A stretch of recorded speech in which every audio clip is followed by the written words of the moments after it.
Let's move to this story then. Business leaders calling on Keir Starmer to abandon plans to extend union power in Britain as worries emerge that economic growth could be stifled. But with pay rises being handed out and strikes continuing, will the unions ever back down? Will we ever hear the end of things like this? That we would strike until necessary, or if necessary, until the next general election. What do we want? When do we want it? What do we want? When do we want it? They still do that, Claire? What do we want? Get in the bin. When do you want it? Now. Did that girl receive any response? I couldn't hear any. I think there were like 3 people eating some popcorn in the 3rd row that went, yay. Were they there at Kamala Harris conference then as well? It's always a big risk to ask for audience participation unless it's guaranteed. Remember the Monty Python, of course. What did the Romans ever do for us? Well, we'll come to Monty Python in a moment, strangely. What's going to happen here? Proposed legislation forcing companies to recognise unions even with minority support and grant unions access to workplaces. So more power to the unions from Keir Starmer. I mean, I can only really... I've nothing wrong. Workers' rights are already, we've got a lot of workers' rights. We are at the forefront of it. When we left the EU, and people said, we're going to lose all the workers' rights because, that's what... No, the EU took most of our workers' rights because they were tip-top and the best on the planet.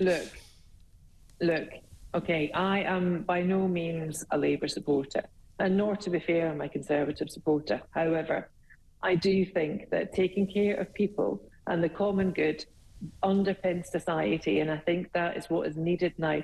I'm not saying more power to the unions, because I think what has happened through stealth is that human resources or human management, whatever they call it now, actually used to look out for the employee, but now it's very much the employer's monkey. And I know professional women especially that are a bit lost and a bit heartbroken and dispirited at the moment in terms of what their career progression is, or even in their jobs. And they've all been told, well, a couple of them have been told by their GPs, get your ducks in a row. Are you a member of a union? Contact the union. Yeah. Now, by doing that, that is solid advice, because a lot of the times, especially with employment law, it's an absolutely tricky quagmire. It really is. No one can fully understand it. On the flip side of that, however, in the public sector, it is nigh on impossible to get rid of people who can't do their jobs and who are not fit for purpose. You almost have to commit second-degree murder to lose your job in the civil service. You're right. And especially, ironically, in the health service, we find that there's a lot of people there that are not fit for purpose, but the NHS cannot get rid of them. Yeah. Now, there are a lot of work-shy people in this country. We can't have, we've got, although employment is steadily on the, 4.8 million or something is sitting at the minute. Yep. There's a lot of people who are work-shy and not working. What would the unions do for them? I think the unions would actually help them by being even more work-shy and even more dependent upon the state, because they wouldn't want to do some of the jobs. And then what you don't want is what happens in America. You wouldn't want demarcation. Yeah. So workers' rights are hugely important, yes, and I think sometimes it's good to have a union voice there because of all the changes back from the 40s and the 50s, especially women in the workplace. A lot of unions, women have taken the unions to task with management and against management as well, and it's been beneficial. We're past that now. That's all been done. We do have a lot of human rights. We do have a lot of workers' rights in this country. So therefore, I would implore, yes, join a union, join one of the accredited unions, Unison or whatever, and be aware of what your rights are, because there are some really, really awful bosses out there. Yeah, there's some bad... But people should know their rights. But by the same token, of course, we don't want unions holding a gun to companies' heads just because they don't much like a certain deal. It might be that a company has come up with the best deal they can afford. And that's the issue. And that's what I was coming on to. And I think the show of a weak government is one that actually gives in, as this government has done, to the unions so readily. And people will say, especially on the left, well, if you give more money to people in their pockets, then they spend it. Yeah, that's true. But then you've got runaway inflationary wage inflation, which is really, really bad, which then drives things up. And then what you'll find is they need to increase interest rates to remove the money out of the economy. And then we're back to square one. Living standards will not increase, interest rates will increase, and people will still be sitting at home worried sick. Yeah. And then what will they do? They'll get signed off sick in the workplace. No one will be there to do the jobs. It's a vicious circle of doom, Claire Muldoon. Doom and gloom. Yes, indeed. Let's move to a final story. Now, we love a food feature on this programme, of course. We're the next best to MasterChef, for goodness sake. But what about some of this? Egg and spam, egg, bacon and spam, egg, bacon, sausage and spam, spam, bacon, sausage and spam, spam, egg, spam, bacon and spam, spam, egg and spam, spam, baked beans, spam and spam.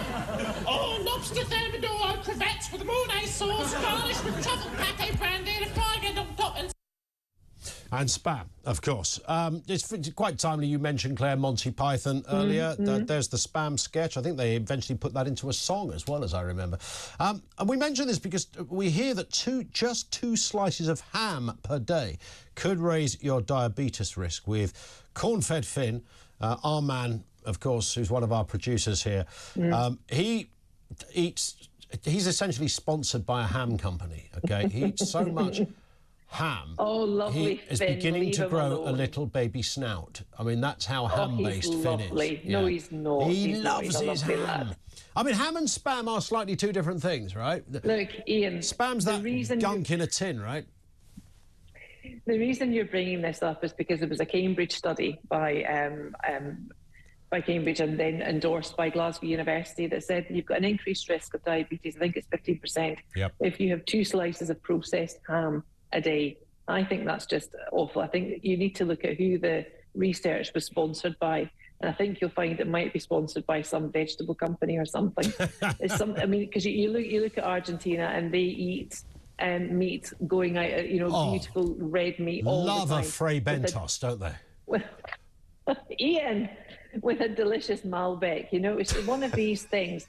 And are you telling me that it's ultra-processed foods, and the people that are more likely to eat meat like that would have it on the white bread, would have it continuously, would have it, indeed, the ultra-processed rubbish, full of water, full of sulfites. And this is, again, scaremongering. Look, if your number's up, your number's up. If you lead a sedentary lifestyle, overeat with bad things, especially ultra-processed food, then of course you're going to put yourself into high-risk categories of cancer, diabetes, pre-diabetes, etc., etc.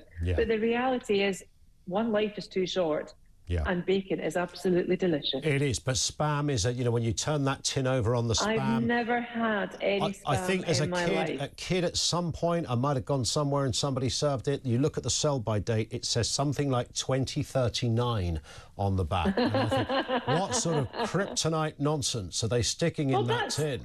That's not even cannibal pigs won't eat spam. I mean, that gives you an idea of what nonsense this is. But listen, stay healthy, Claire. I know you always do. Thank you to Claire Muldoon with us, having a look at the big stories of the day.